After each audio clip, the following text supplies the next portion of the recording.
دوسرا یہ جو شادی بیاہ کے اوپر ہم اتنا زیادہ خرچ کرتے ہیں، بڑے بڑے لوگ کریں گے، ہمارے ہی ایکسپنس پہ کرتے ہیں، لیکن ہم جو ہے وہ اب ان چیزوں کے کیا کہتے ہیں، ان چیزوں کو برداشت نہیں کر سکتے، اس کا بوجھ نہیں اٹھا سکتے. تو اسی لیے شادی بیاہ میں ون ڈش کے اوپر جو ہے وہ پہلے زمانے میں ہم کرتے تھے، پلاؤ ہوتا تھا اور زردہ ہوتا تھا. جس نے اس سے آگے کھانا ہے وہ اپنے گھر میں کھائے. تو اسی لیے اس کا ہم تھوڑا سا امپلیمنٹیشن کریں اپنے اوپر. جو رنگ برنگے جوتے ہم خرید رہے ہیں اس کی جگہ پہ ہم جوگرز یا سنیکرز جو ہے وہ لے لیں. اور جو بچوں کا اسکول ہے جس پہ ہمارے آمدنی کا جو ہے وہ کافی حصہ جو ہے وہ ہماری آمدنی کا یا ہماری تنخواہوں کا یا ہمارے پیسے کا وہ بچوں کی ایجوکیشن کے اوپر خرچ ہوتا ہے. بڑی بڑی فیسیں، ایک آدھ بہت بڑا نام ہے اسکول چین کا، بچوں کو اے سی کی فیسلٹی دے یا نہ دیں، اور گرمیوں میں بھی وہ بچوں کی فیسیں جو ہے اس کے ساتھ وہ اے سی کا خرچہ جو ہے وہ ہم سے لیتے ہیں. کس کے پاس جائے اور کس کو کہے کہ ایک بچہ اگر فرض کرے 400 روپے مہینے کے دے رہا ہے اور اس کی چھٹیاں ہیں، ایسی چل نہیں، وہ اے سی کی فیسلٹی اویل نہیں کر رہا ہے، اور ایک بچے 400 روپے دے رہا ہے، اور اس طرح سے 1000 بچہ یا 500 بچہ جب اتنے پیسے دے گا اپنی فیس، اپنی 1000 فیس سے ہٹ کر، تو اس ادارے کے پاس کتنا زیادہ جمع ہوتا ہے. لیکن کس کے پاس کوئی جائے، کون کس کو جواب دے؟ بیکاز اوپر سے اوپر یہ ایسے لوگ اکیلے نہیں کھاتے، اوپر جو ہے وہ بیٹھے ہوتے ہیں. ٹریفک کا جو کانسٹیبل جس کو ہم بدنام کیے بیٹھے ہوتے ہیں کہ جی ٹریفک کانسٹیبل جو ہے وہ لوگوں سے پیسے لے رہا ہے، سوزوکی والے سے لے رہا ہے، رکشے والے سے لے رہا ہے. آپ کے خیال میں آپ کو پتہ ہے اور اس کے آفیسرز کو پتہ نہیں ہوگا؟ یہ بہت اوپر تک بات جاتی ہے. اس لیے اس بات کو چھوڑ دیتے ہیں کہ کب تک روتے رہیں گے کہ مسئلہ ہے. اب اس مسئلے کا کوئی حل بھی تلاش کریں، اور حل ہم خود تلاش کریں گے اپنے طور پہ ہمیں کیا کرنا چاہیے. تو تھوڑے بہت پیسے ہمیں مل رہے ہیں اس کو کس طرح سے مینیج کرنا چاہیے. اس کے علاوہ جس طرح سے میں نے آپ کو بتایا کہ پاپولیشن کنٹرول کرے، شادی بیاہ کے معاملات کو تھوڑا سا کنٹرول کرے.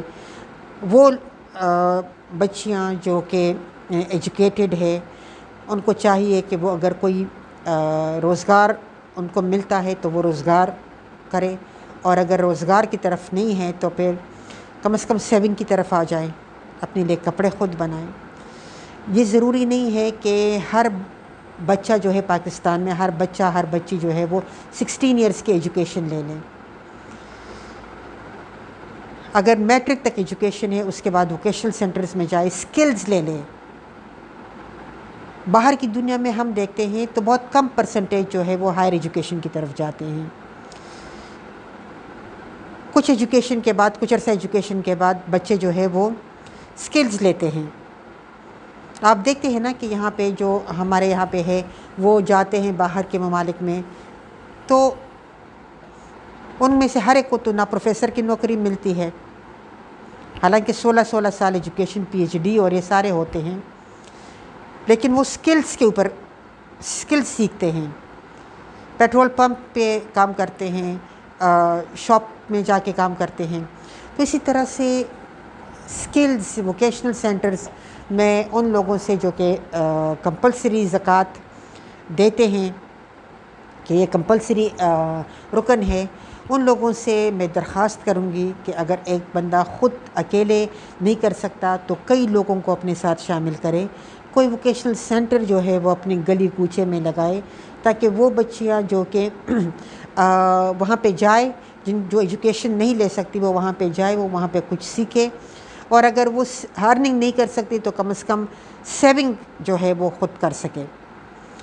اسی طرح سے ایونٹ آرگنائزرز، کئی جگہ جگہ پہ ہم جاتے ہیں، کہیں پہ فنکشنز وغیرہ ہوتے ہیں، لوگ تھوڑی بہت لائٹ اگر اب بھی لگاتے ہیں، کچھ اس طرح کریں، تو اس طرح کا پروفیشنز جو ہے، یا ہم کسی کو فوڈ سپلائی کرنے کا جو پروفیشنز ہے اس پہ ہم کام کر سکتے ہیں۔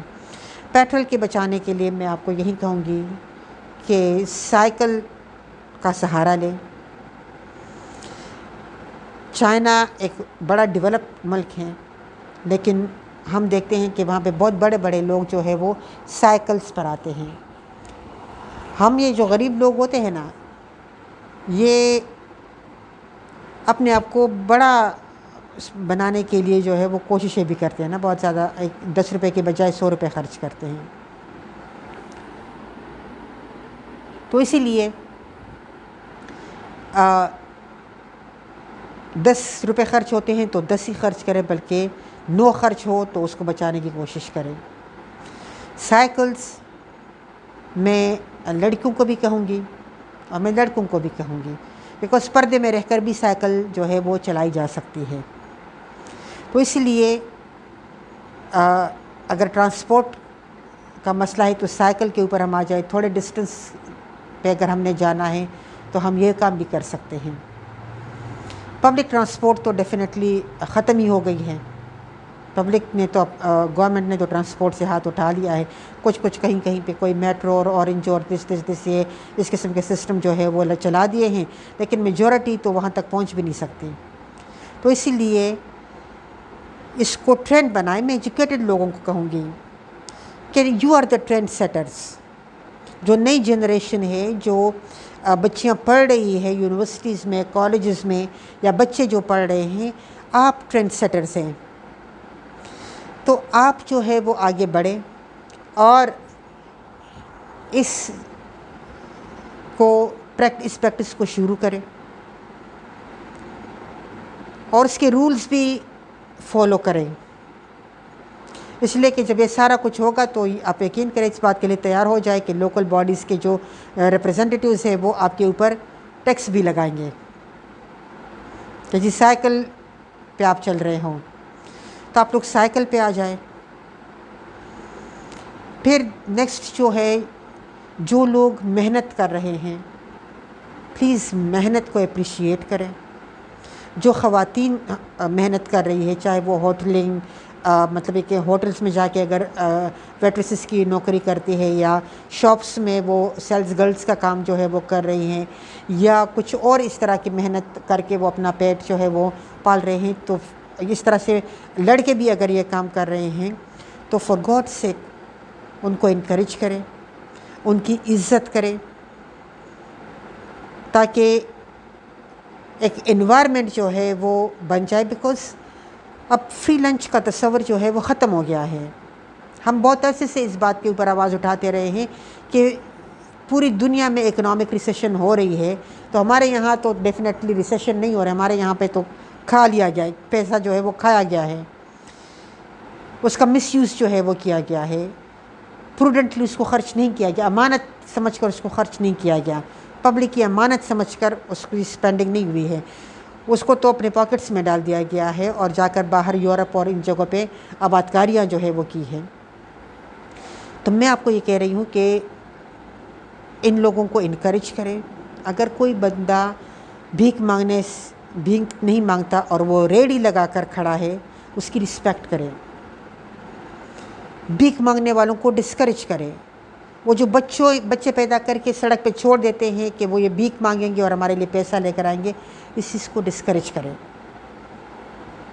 گھر کے جو کام ہوتے ہیں اس کو خود کرنے کی کوشش کریں، بچوں کو خود پڑھائیں، ان کی ایجوکیشن جو ہے اس کی رسپانسبلٹی خود لے، بجائے اس سے کہ آپ ٹیوٹر رکھیں، بجائے اس سے کہ آپ قرآن شریف پڑھانے کے لیے ایک الگ سے ٹیچر جو ہے وہ رکھیں۔ تو یہ اس طرح کی ایکٹیویٹیز ہے جن کو اور اس طرح بہت زیادہ ہے کہ جن کو ہم پریکٹس کر کے اپنے ایکسپینڈیچر جو ہے وہ کم کر سکتے ہیں، اور اپنی مدد آپ کے تحت جو ہے وہ کم از کم اتنا کر سکتے ہیں کہ خودکشی سے باز رہے۔ تو اس لیے ضروری نہیں ہے کہ ہر کوئی 16 ایئرس کی ایجوکیشن لے لیں، ووکیشنل سینٹرز میں جائیں، میٹرک تک ایجوکیشن کمپلسری لیں، تاکہ آپ کے اندر جو ہے وہ ایک ٹرینڈ پیدا ہو جائے چیزوں کو انڈرسٹینڈ کرنے کی۔ کسی چیز کے اوپر کسی چیز کو آپ استعمال کر رہے ہیں تو آپ کس طرح سے اس کی جو ڈیٹیلز ہے اس کو آپ سمجھ سکتے ہیں، تو اس کو جاننے کی کوشش کریں۔ اور اس کے بعد جو ہے وہ آپ ووکیشنل سینٹرز میں جائیں، جو افورڈ کر سکتے ہیں ہائر ایجوکیشن اس کے لیے جائیں، جو نہیں افورڈ کر سکتے تو وہ اپنے لیے روزگار کے مواقع اور روزگار سے پہلے اسکل حاصل کرنے کی کوشش جو ہے وہ کرے۔ تو امید ہے کہ ہم کسی حد تک جو ہے وہ نئے تقاضوں کے ساتھ چل پڑیں گے، لیکن ساتھ ساتھ یہ بھی دیکھیں کہ اگر دوبارہ موقع ملتا ہے اپنی زندگی میں، یعنی اللہ تعالیٰ اگر ایک چانس اور دیتا ہے ووٹ دینے کا، الیکشن کرنے کا، تو اس حالات کا تجزیہ کر کے آگے بڑھے۔ اسی میں سروائیول ہے، دوسروں کے لیے نہیں، اپنے لیے چیزوں کو سمجھنے کی کوشش کرے، اور خود جو ہے وہ خود کو حالات کے مطابق ڈھالے۔ یہی ہماری سروائیول ہے۔ میری طرف سے اتنا، اور انشاءاللہ نیکسٹ میں ہم اپنا ایکیڈیمکس جو ہم ایک پولیٹیکل سائنس کے ٹیکنیکس پر پڑھ رہے ہیں اس پہ دوبارہ بات کریں گے۔ تب تک کے لیے اللہ حافظ۔